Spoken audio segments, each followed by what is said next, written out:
Olá, pessoal. Bom, vamos dar sequência ao nosso assunto, em que nós abordamos as oxidações biológicas. A gente começou falando sobre o ciclo de Krebs e agora vamos complementar com a cadeia transportadora de elétrons e a fosforilação oxidativa. Então, a gente vai falar sobre todos esses aspectos, olhando a oxidação das moléculas até o final, né? Bom, de uma maneira geral, a gente já comentou sobre isso, né? Todos os processos que são degradativos, né, catabólicos, tanto de carboidratos, lipídios, proteínas, eles vão ter como finalidade a obtenção de energia na forma de ATP.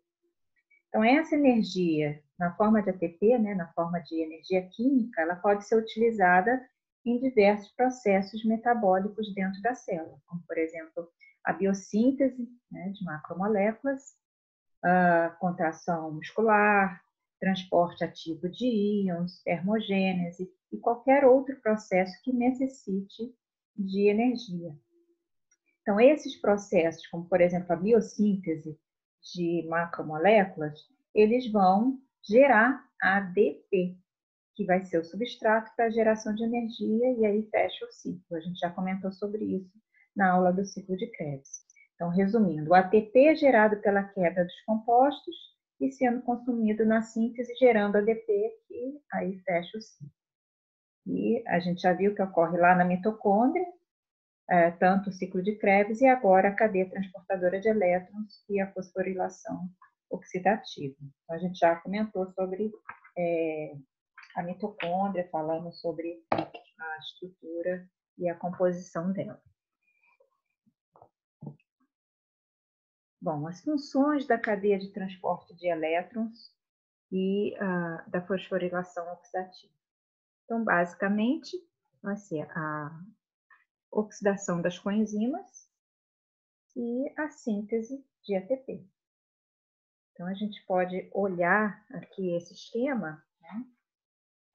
E aqui é o que eu já comentei, né? Nesse esquema, a oxidação tanto de aminoácidos, ácidos graxos, a glicose, vai gerar inicialmente um composto comum, que é a acetilcoenzima A. Então, a gente já começou a ver, inclusive, a degradação da glicose, né, pela glicólise, gerando piruvato, e o piruvato entrando na mitocôndria e gerando acetil-CoA. A acetil-CoA ela vai ser totalmente oxidada no ciclo de Krebs, também já vimos essa aula. Vai gerar principalmente CO2 e compostos reduzidos, na forma de NADH e FADH2, são as coenzimas reduzidas, como estão escritas aqui. E é aí que entra a cadeia transportadora de elétrons e a fosforilação oxidativa.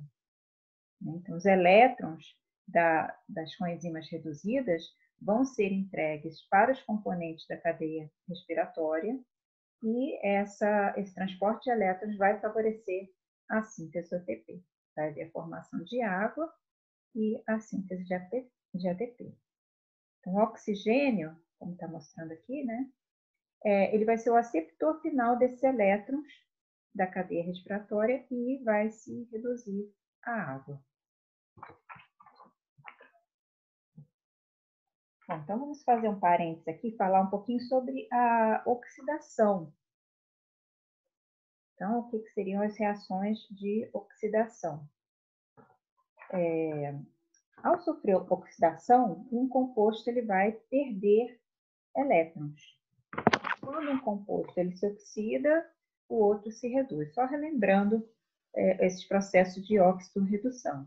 Então, isso é, um perde elétrons e o outro ganha. Então, a espécie, né, o átomo, né, a molécula que está perdendo elétrons, ela está doando esses elétrons para outra átomo ou molécula, né? Então, isso é chamado de par redox, porque sempre vai ter uma espécie se oxidando e a outra se reduzindo.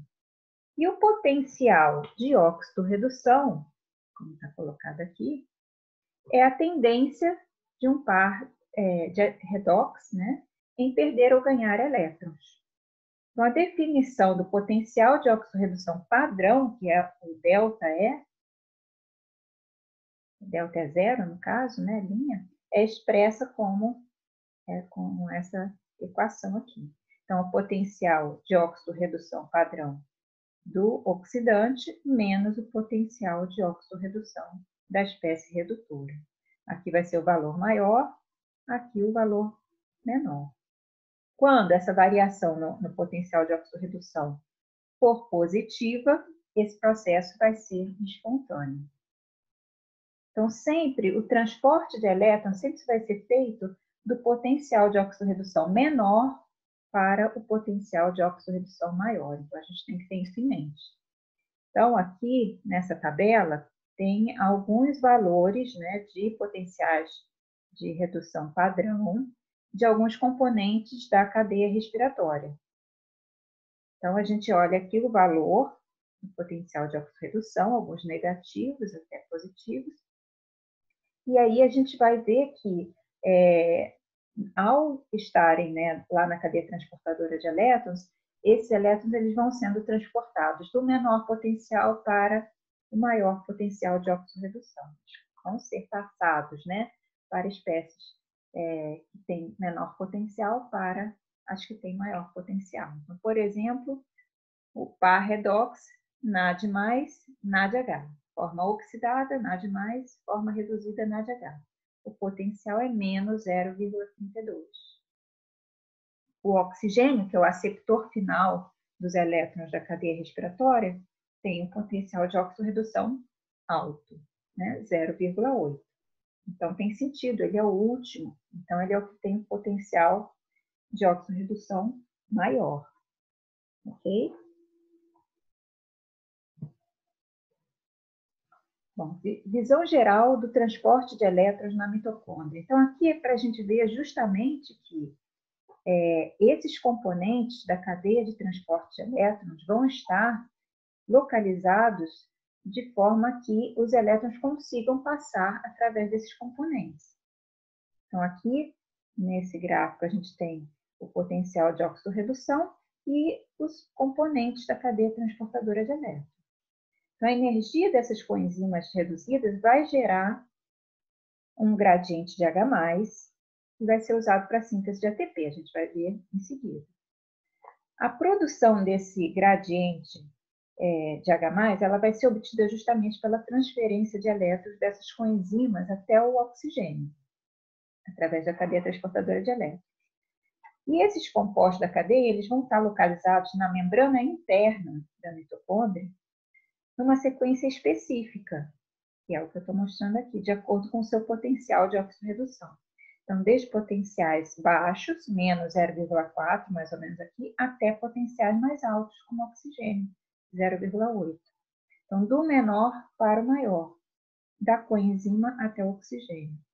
Então, dessa forma, aqui esquematicamente, podemos ver que o potencial está aumentando. Tá? Então, o oxigênio vai ser esse aceptor final de elétrons que vai passando ao longo de vários componentes aqui da cadeia transportadora de elétrons. Então, vão ter posições definidas ali, específicas, ali na membrana mitocondrial interna. Então, quais são esses componentes da cadeia de transporte de elétrons?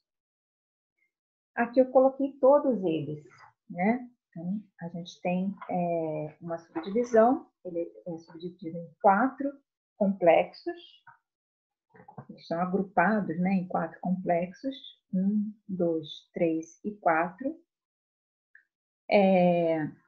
E, como eu falei, né, em posições já definidas, favorecendo a recepção desses elétrons e a passagem desses elétrons ao longo desses componentes até chegar no oxigênio.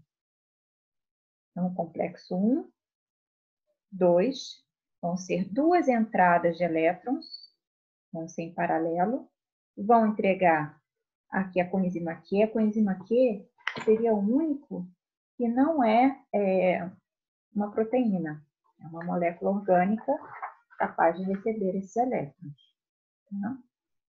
Esses complexos, o 1, o 3 e o 4, vão ser os responsáveis por gerar o gradiente de H+.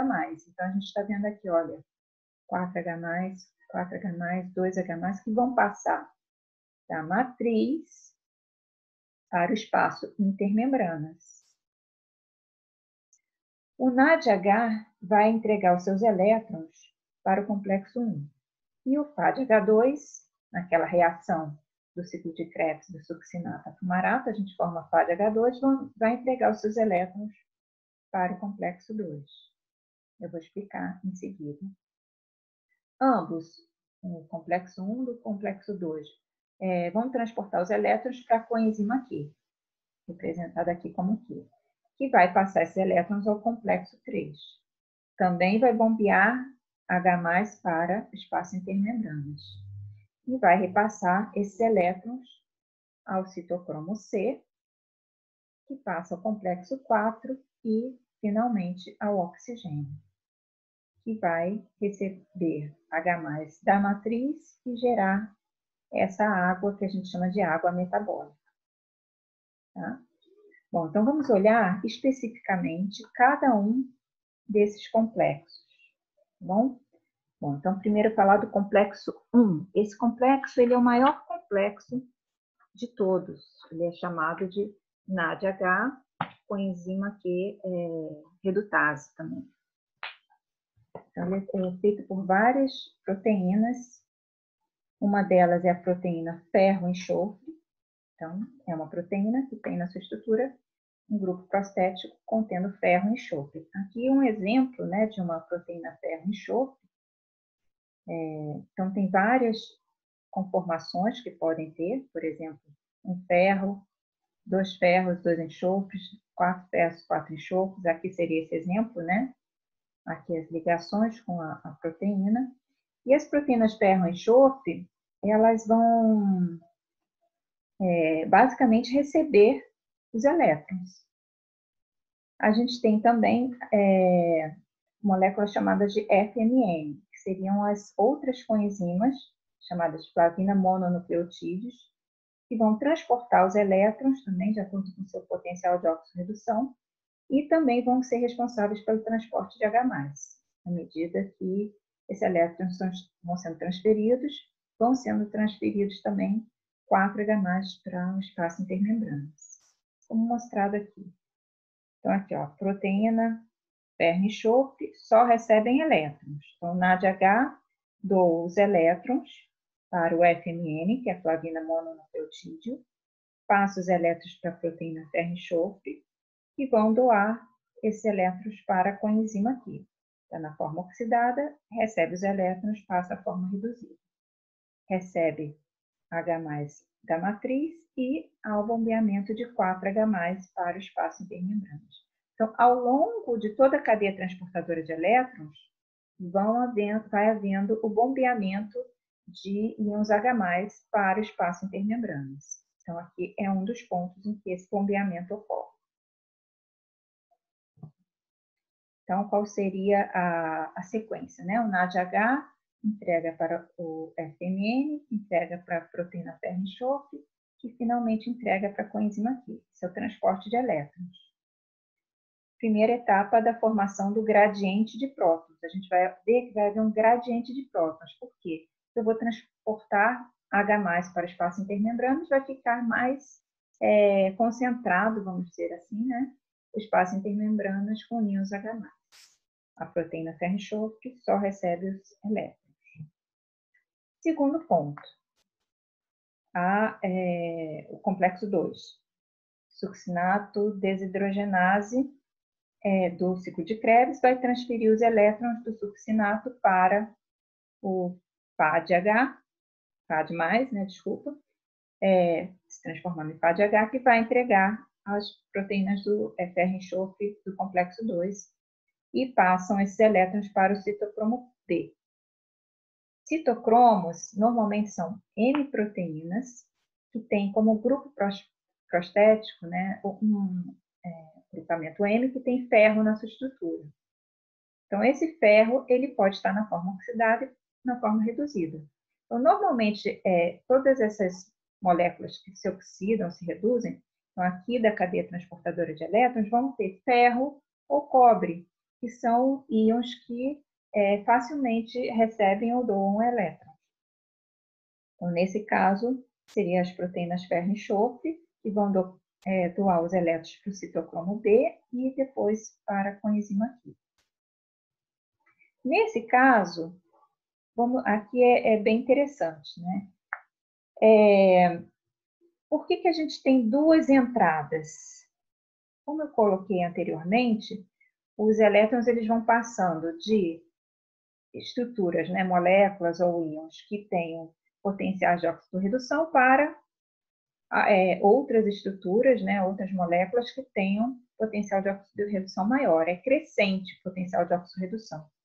Então, aqui permite que os elétrons com potencial de redox mais altos entrem na cadeia. Eles não conseguiriam entregar os seus elétrons para o complexo 1, já que o potencial seria maior do que os componentes aqui do complexo 1.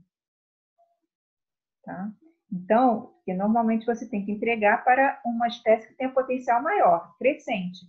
Como aqui já seria maior do que o do complexo 1, então não conseguiria entregar. Então, é uma outra forma paralela, vamos dizer assim, ao complexo 1, de entrada de elétrons para a cadeia respiratória. Então, ambos vão convergir para esses elétrons para a coenzima Q. E, ainda mais, aqui a gente vê que o complexo 1 ele é bem grande, né? E ele ocupa toda a membrana mitocondrial interna. Isso tudo está na membrana mitocondrial interna. Já o complexo 2, as proteínas do complexo 2, elas ocupam apenas uma monocamada. Então, elas não estão totalmente imensas na membrana. Dessa forma, elas não vão contribuir para o gradiente de H+, porque não atinge essa parte externa da membrana, não tem contato com a parte do espaço intermembrana, só com a matriz.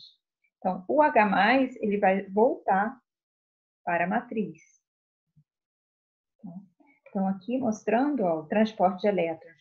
O succinato vai para o FAD na forma oxidada e ele se reduz, vai para a proteína ferro-enxofre, passa para o citocromo B e finalmente para a coenzima Q. Não contribui para a formação do gradiente de prótons. Bom, chegamos então na coenzima Q.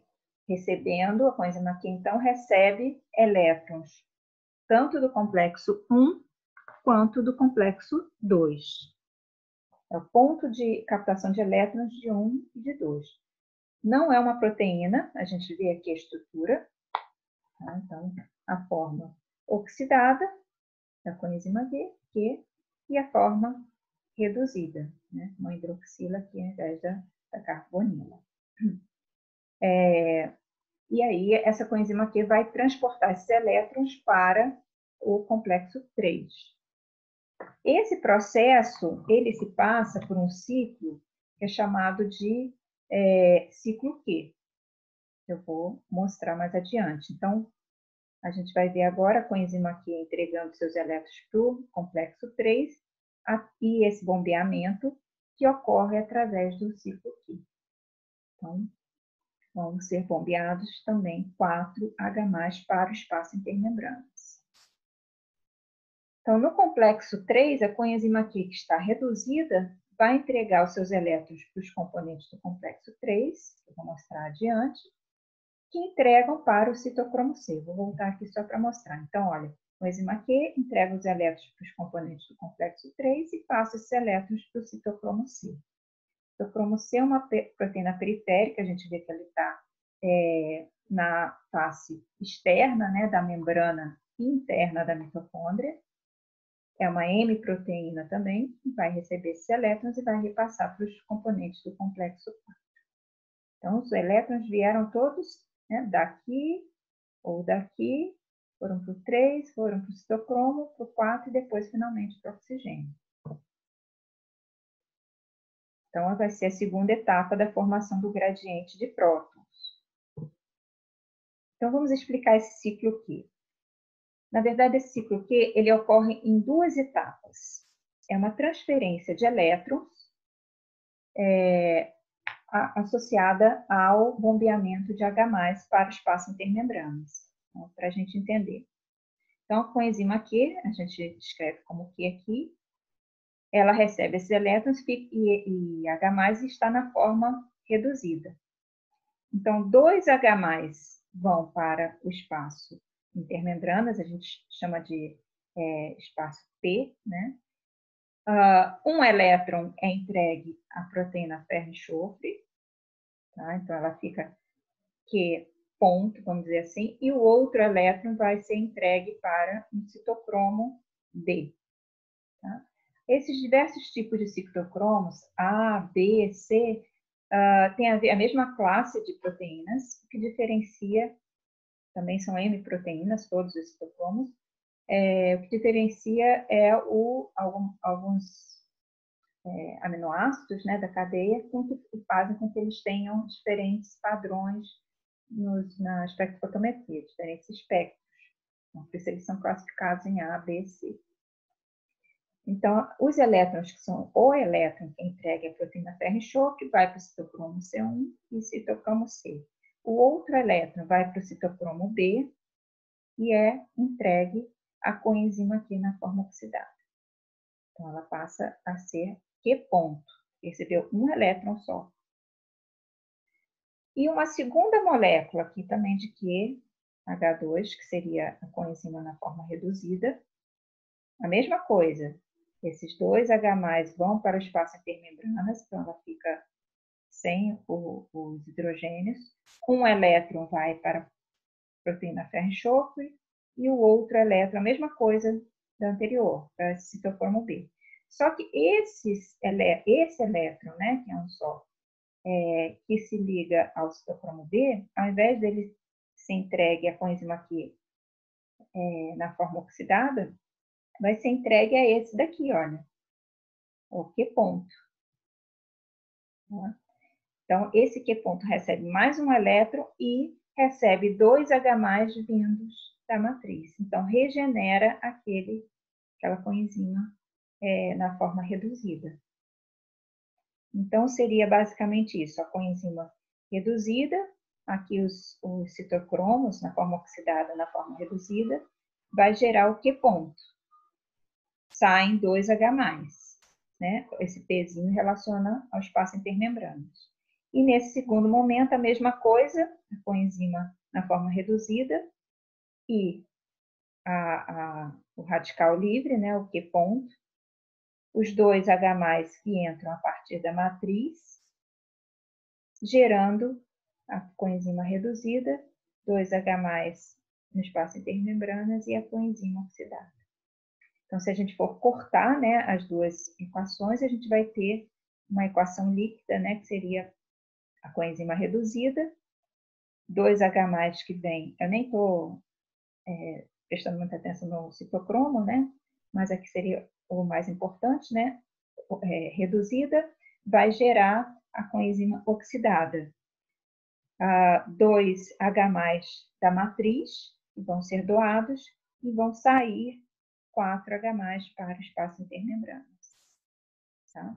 Então, só para a gente visualizar todo o processo envolvido no complexo 3. Tá? Isso tem a ver com o complexo 3, que seria esse aqui. Tá? Então, saiu aqui os 4H+. Agora, vamos falar do complexo 4. Então, os elétrons vieram para o citocromo C e vão ser entregues ao complexo 4. Então, vamos falar primeiro do citocromo. Então, aqui só visualizando um citocromo com o seu grupo prostético. O grupo prostético, relembrando, seria a parte de uma proteína que não é aminoácido e que é importante para a função dessa proteína. No caso, os citocromos são M proteínas, então esse é um grupamento M, tem um átomo de ferro no meio. Então, esse grupo M, esse átomo de ferro, ele pode estar na forma +3 ou +2. Então, aqui a gente tem a estrutura tridimensional do citocromo C. Estou mostrando aqui, dando ênfase ao grupo M, então aqui é onde estariam ligados, né, a um resíduo de cisteína, o grupo M, o ferro, e aqui o espectro, né, do UV visível, mostrando a forma oxidada, em vermelho, do citocromo C, e a forma reduzida. A gente pode comparar essas formas e estudá-las de forma por espectrofotometria. Bom, o citocromo C, então, possui um grupo M, então ele vai transportar um elétron por vez, quer dizer, cada átomo de ferro é capaz de receber um elétron por vez. Por isso que no ciclo Q, um elétron vai para o citocromo e o outro vai para outro citocromo, um elétron por vez. Então, são necessárias 2 moléculas de citocromo C. O oxigênio recebe um elétron por vez, gerando temporariamente um radical livre. Isso pode gerar o estresse oxidativo, que a gente conhece. Então, dessa forma, o citocromo C, no complexo 4, vai entregar os seus elétrons para os componentes do complexo 4, também chamado de citocromo C oxidase, que são outros citocromos. Como eu falei, são várias classes de citocromos. O citocromo A e A3 fazem parte desse complexo. E esses citocromos, eles têm íons de cobre na sua estrutura, que também podem estar na forma oxidada e na forma reduzida. E vão entregar esses elétrons para o oxigênio, que vai ser reduzido à água metabólica. Também vai ser um complexo responsável pela formação do gradiente de prótons. A tática 4-4-2. Esse 4-4-2, né, se usa aí no futebol, está relacionado, é mais para lembrar, né? Vamos olhar aqui. Que são transportados para fora, né, para o espaço intermembranas, 4H+, no complexo 1, 4 no complexo 3 e 2 no complexo 4. 4, 4, 2. É o número de H+, que passam para o espaço intermembranas a partir da matriz. Bom, então agora vamos falar da fosforilação oxidativa. A gente chama de teoria quimiosmótica de Mitchell, que foi proposta em 1961. Então, aqui, como se a gente tivesse, né, a membrana externa, a membrana interna, o espaço intermembranas, a matriz, os componentes da cadeia transportadora de elétrons, e aqui há uma proteína chamada de F0F1 ATPase, ou ATP sintase. Então, a partir de todo esse aparato, Mitchell fez uma proposta para explicar o que a gente chama de fosforilação oxidativa. Então, até agora, eu expliquei para vocês o transporte de elétrons e, ao longo desse transporte de elétrons, o bombeamento de H+ para esse espaço intermembranas. Então, vejam. Conforme os elétrons foram passando, foi sendo gerado um bombeamento de H+ para o espaço intermembranas. E o que isso acarreta? Então, aqui, um potencial químico, uma diferença de pH entre o espaço intermembranas e a matriz. Quer dizer, aqui ficou com mais H+, ficou mais ácido. Aqui ficou mais alcalino. É uma diferença de pH. Além do mais, uma diferença de cargas, né? Um potencial elétrico. Por quê? Porque aqui tem um monte de H+, ficou mais positivo. Consequentemente, aqui ficou mais negativo. Então, gerou-se uma diferença de potencial entre o espaço intermembranas e a matriz. Para reequilibrar, então, isso a gente chama, né, esse gradiente eletroquímico que foi gerado, né, essa diferença tanto de pH quanto diferença de cargas, a gente chama isso de força próton motriz. É a partir dessa energia, dessa diferença, né, de pH e de carga, que vai favorecer a síntese do ATP. Porque a célula, para tentar reequilibrar, né, as cargas e o pH, ela tem que voltar com esse H+ para a matriz. Então, como que vai haver esse retorno? Então, esse retorno ele vai ser espontâneo, mas através de uma proteína. Esse H+, ele não consegue atravessar diretamente a membrana, por ser um íon, né? Com carga. Então, existe uma proteína, que é a proteína, vou comentar mais adiante, ATP sintase, que permite a passagem desse H+, e conforme o H+ vai retornando para a matriz, essa proteína favorece a síntese do ATP. Aí a gente vai ver que cada NADH, que é entregue aqui, vai favorecer a síntese de aproximadamente 3 ATPs, e cada FADH2, como ele entrega um pouco depois, favorece a síntese de aproximadamente 2 ATPs. Tá? Então, essa é a teoria quimiosmótica de Mitchell. A energia livre do transporte de elétrons é conservada pelo bombeamento de H+, da matriz para o espaço intermembranas, criando esse gradiente eletroquímico de H+, que é aproveitado para a síntese do ATP. Ao retornar para a matriz, esse H+ vai ser utilizado na síntese do ATP. Então, aqui vamos olhar para a ATP sintase. Então, a ATP sintase é uma proteína de membrana, ATP sintase, também chamada de F0F1 ATPase. Tá? A ATP sintase está descrevendo mais o que a gente está colocando aqui, que é a síntese do ATP. Então, ela é uma proteína que é formada por várias subunidades, multissubunidades. Essa parte chamada de F1 é uma proteína periférica, solúvel em água, que vai ter várias subunidades, subunidade alfa e beta, gama, delta e epsilon também.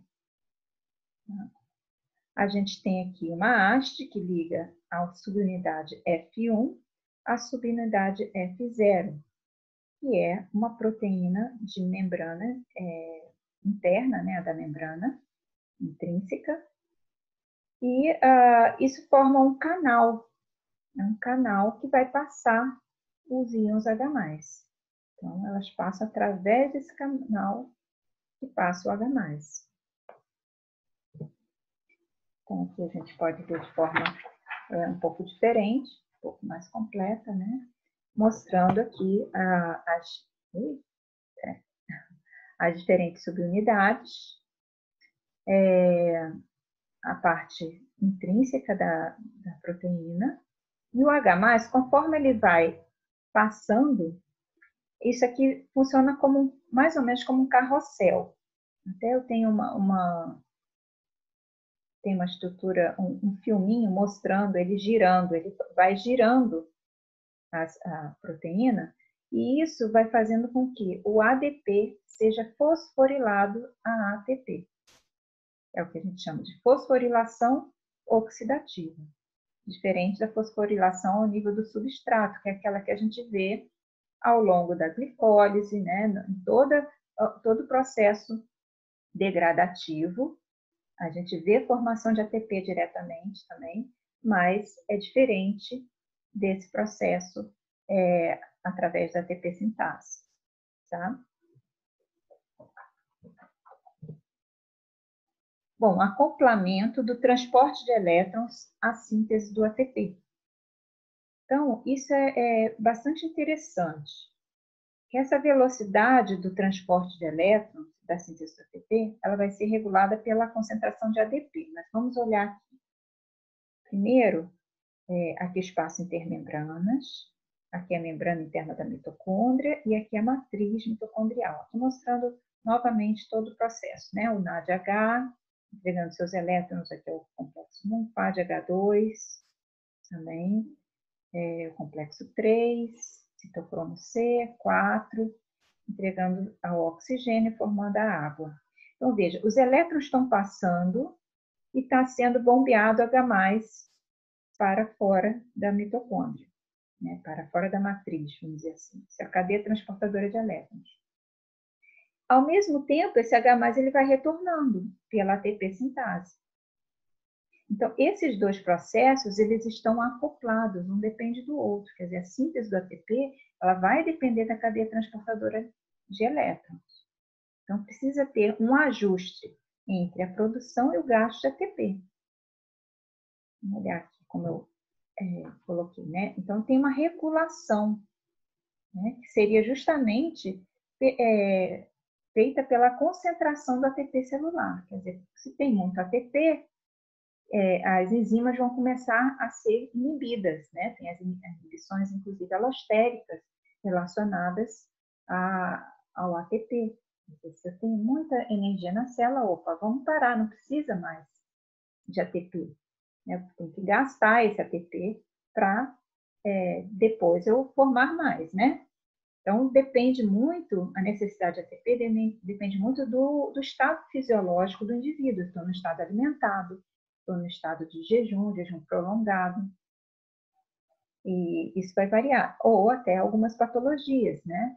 A gente comentou já, por exemplo, o diabetes, que é um estado fisiológico que o indivíduo está como se estivesse em jejum. A célula enxerga como se o indivíduo estivesse em jejum. Então, muitas das vias vão estar relacionadas a esse estado fisiológico. Então, para haver um ajuste da produção e do gasto de ATP, ocorre esse acoplamento entre o transporte de elétrons e a síntese do ATP. Então, esse controle respiratório, ele vai regular, né? É uma regulação da velocidade de oxidação das coenzimas, exercida pela concentração de ADP também, equivalente à velocidade de consumo do oxigênio. Então, o ajuste da produção e gasto de ATP faz com que ocorra esse acoplamento do transporte de elétrons à síntese de ATP. Bom, aqui eu coloquei o rendimento da oxidação da glicose, que foi a via que nós já vimos, já iniciamos, né, dos carboidratos. Depois a gente vai falar sobre, né, os lipídios e também sobre os aminoácidos. Então, olhando aqui para a glicose tem 6 carbonos, né? E ela vai ser quebrada, então, em 2 moléculas de piruvato, que tem 3 carbonos. Esse processo, que é chamado de glicólise, depois vocês podem olhar lá novamente, vão gerar o quê? Vão gerar 2 ATPs e 2 NADHs.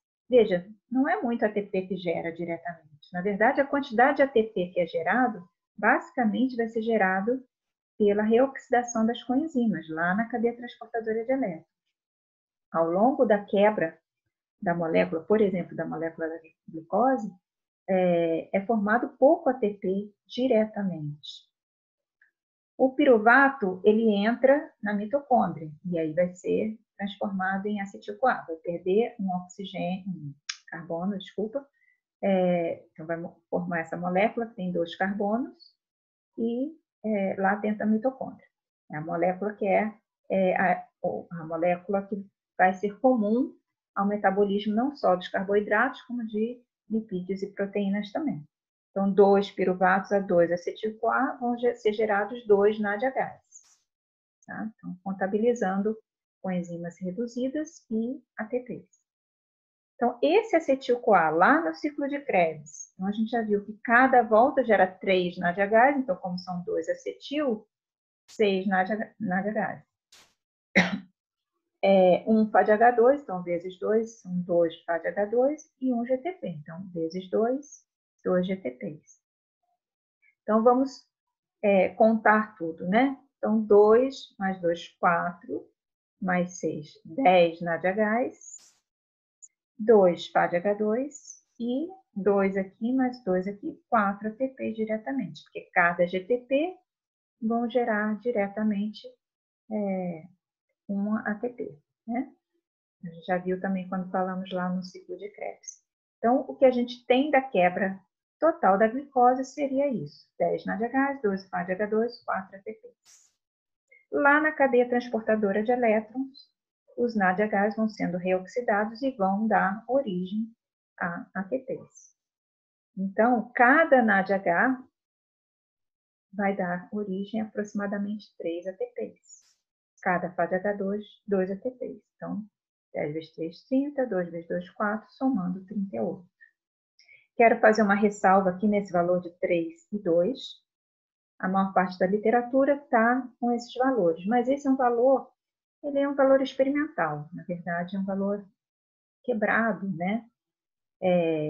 Se mede, olha, cada NADH2 entrou lá, quanto que formou de ATP, tá? Então, vocês vão ver em algumas literaturas que aparece o valor de 2,5 aqui e 1,5 aqui, não está errado.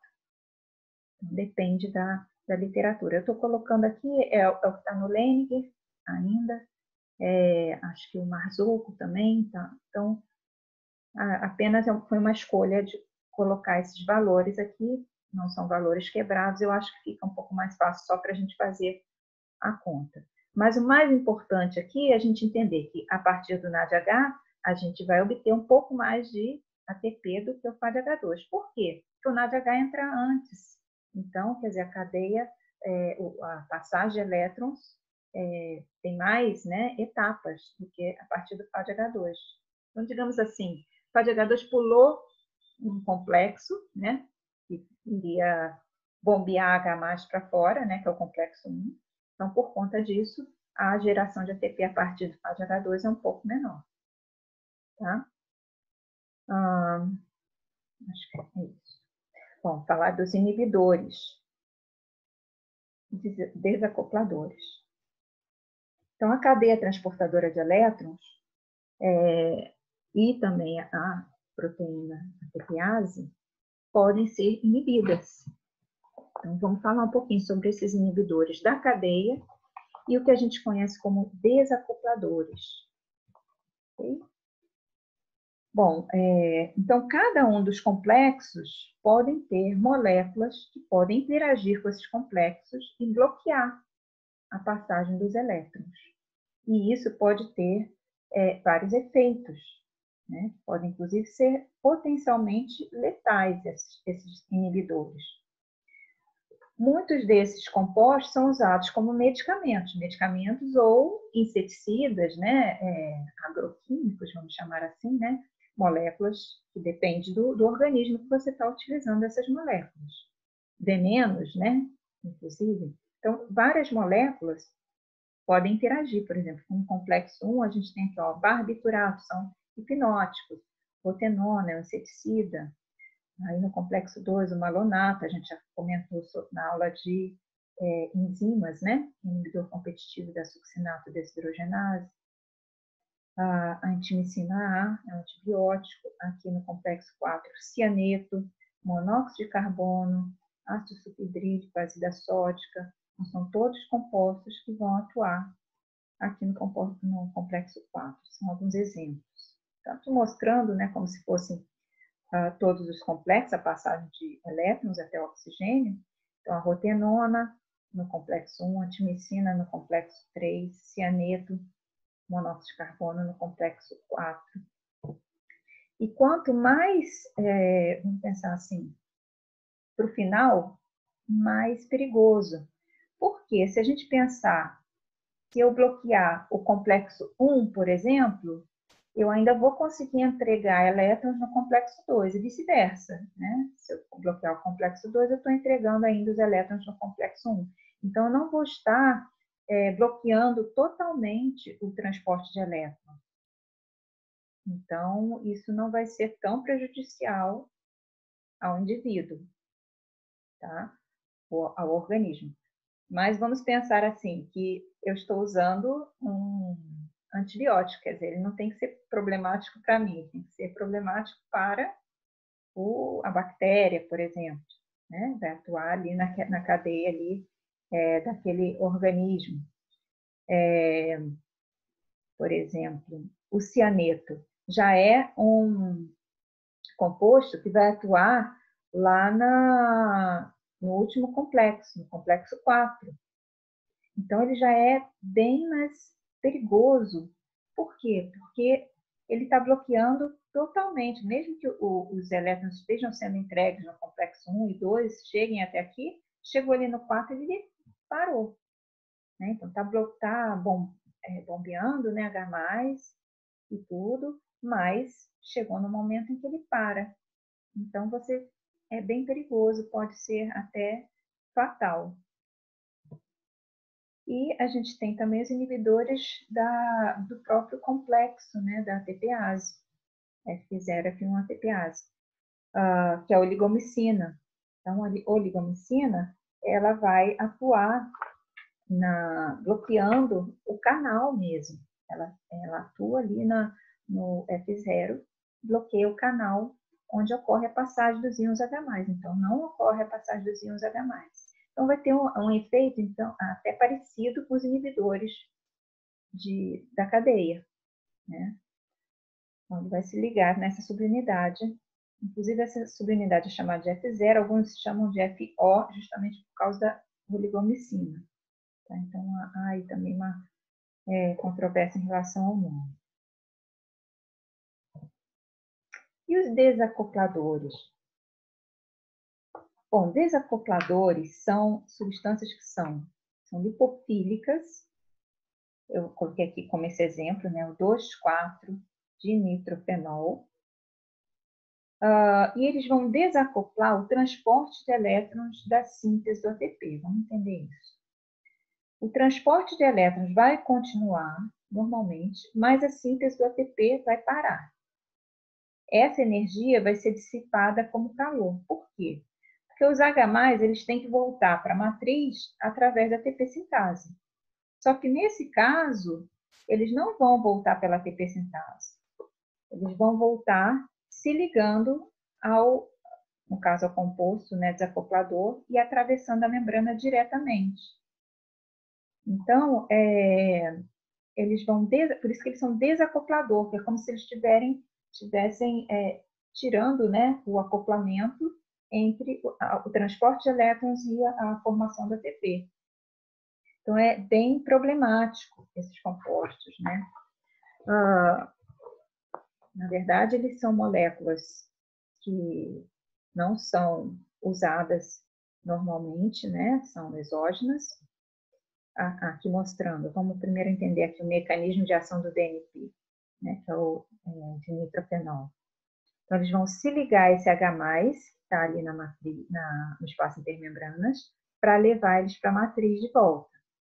Então, ao invés de passar pela proteína, né, ATP sintase, o H+, ele vai diretamente passar pela membrana. Então, essa energia não vai ser usada para sintetizar ATP, ela vai ser perdida na forma de calor.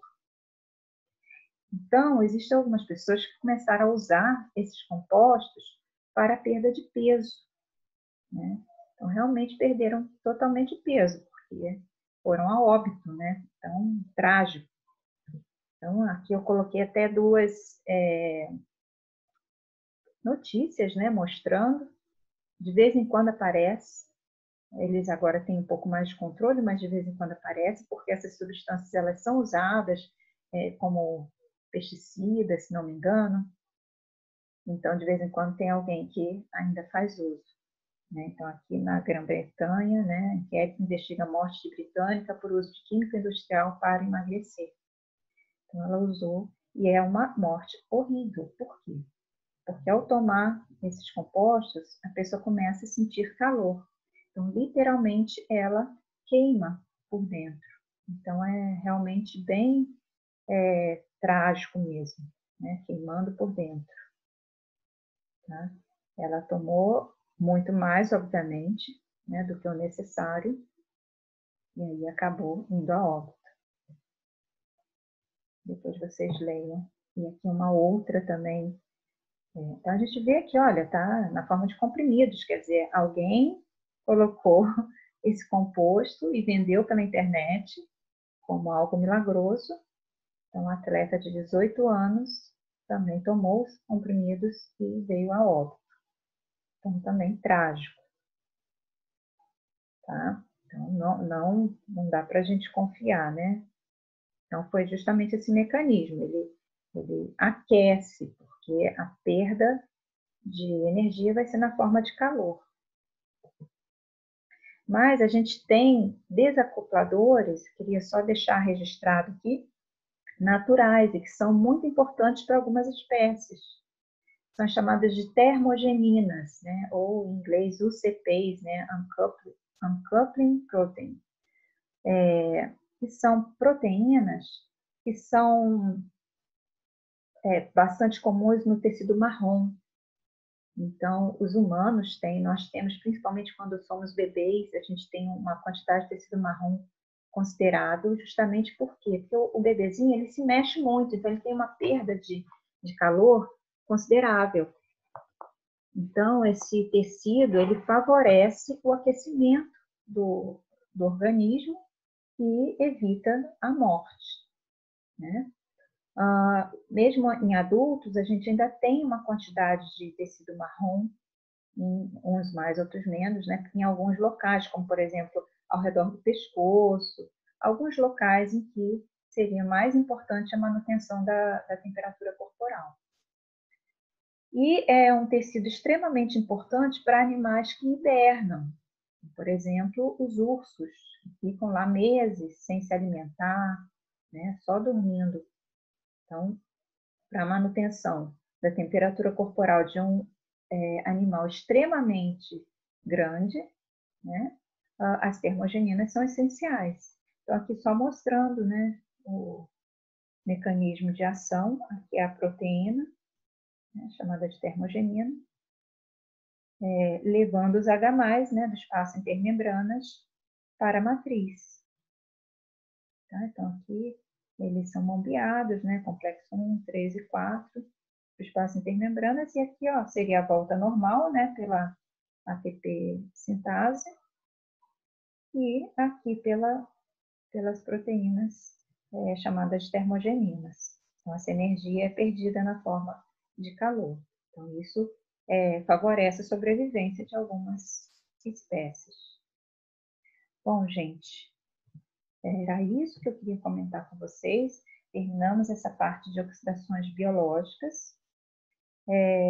Vamos agora dar sequência falando sobre o metabolismo de lipídios. Então, agora a gente já viu toda a via, quer dizer, desde da glicose sendo oxidada até gerar o composto comum, que é acetil-CoA, entrando no ciclo de Krebs e terminando com a cadeia respiratória, até gerar o ATP.